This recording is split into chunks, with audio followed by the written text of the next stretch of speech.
नमस्कार दोस्तों, उत्तर प्रदेश से बड़ी खबर सामने आ रही है। उत्तर प्रदेश की राजनीति में भूचाल आने वाला है। अखिलेश यादव ने बड़ा ऐलान कर दिया है कि 2027 विधानसभा चुनाव में निर्णायक लड़ाई लड़ने के लिए तैयारियां शुरू कर दी है। अखिलेश यादव की रथ तैयार हो गई है। 28 मार्च 2026 से नोएडा से बड़ी शुरुआत करने जा रहे हैं। अखिलेश यादव की रथ 2027 तक पूरे उत्तर प्रदेश के कोने कोने में जाएगी। उत्तर प्रदेश के कायाकल्प को बदलने के लिए अखिलेश यादव ने भारतीय जनता पार्टी को उखाड़ फेंकने की कसम खा चुके हैं। उत्तर प्रदेश में अखिलेश यादव सरकारी नौकरी को बड़ा मुद्दा बनाने की तैयारी कर रहे हैं। भारतीय जनता पार्टी सरकारी नौकरी में जिस तरह से ब्रेक लगाई है, उसी ब्रेक को खत्म करके स्पीड देने की तैयारी शुरू कर दिए हैं। 28 मार्च से शुरुआत करने की तैयारी अखिलेश यादव को। आपको क्या लग रहा है कि अखिलेश यादव 2027 का विधानसभा चुनाव में जीत हासिल कर पाएंगे या जहां हैं वहीं पे अपना आशियाना बनाए रखेंगे?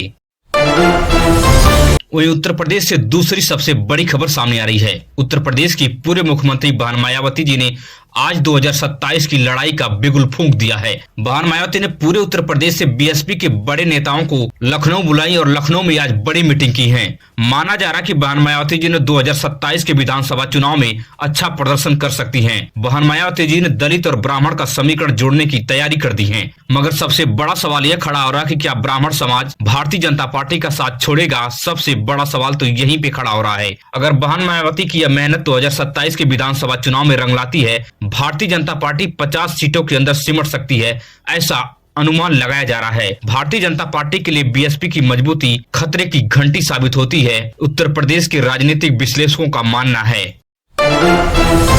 वहीं बिहार से सबसे बड़ी खबर सामने आ रही है। सांसद पप्पू यादव को देर रात गिरफ्तार कर लिया गया है। बिहार की राजनीति में कुछ बहुत बड़ा होने वाला है।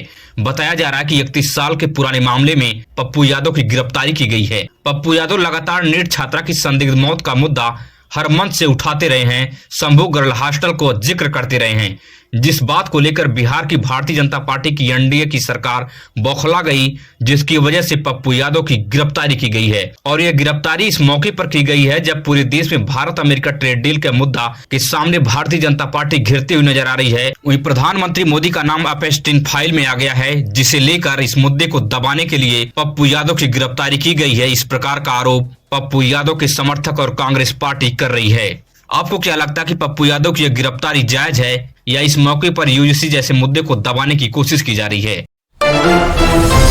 वहीं पर असदुद्दीन ओवैसी ने असम के मुख्यमंत्री हेमंता बिस्वा शर्मा पर बड़ा हमला बोला है। दरअसल हेमंता बिस्वा शर्मा ने मियां रिक्शा वाले को कम किराया देने की बयानबाजी की थी, जिसे लेकर असदुद्दीन ओवैसी ने पलटवार किया है और 2 रुपए का भीख देने का इच्छा जताई है। इस पलटवार के बाद असम की राजनीति गर्मा गई है। हेमंता बिस्वा शर्मा 2 रुपए भीख लेने की इच्छा जताई है।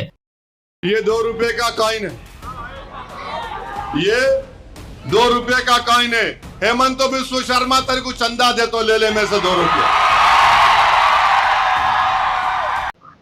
2 रुपया भी तो रुपया है, वो भी दे दीजिए ना, असम का डेवलपमेंट के लिए काम आएगा। लेकिन वहीं पर भारतीय जनता पार्टी और असदुद्दीन की पार्टी एआईएमआईएम ने महाराष्ट्र में मेयर चुनने के लिए आपस में समर्थन दे दिए हैं। अब आप यहीं पे समझ सकते हैं कि भारतीय जनता पार्टी और असदुद्दीन ओवैसी एक दूसरे को एक जगह समर्थन कर रहे हैं और असम की राजनीति में इस प्रकार की बयानबाजी कर रहे हैं। इन दोनों पार्टियों से आपको सावधान रहने की जरूरत है। यह दोनों पार्टी हिंदू मुस्लिम के ऊपर छींटाकशी करके आगे बढ़ने की तैयारी कर रही हैं।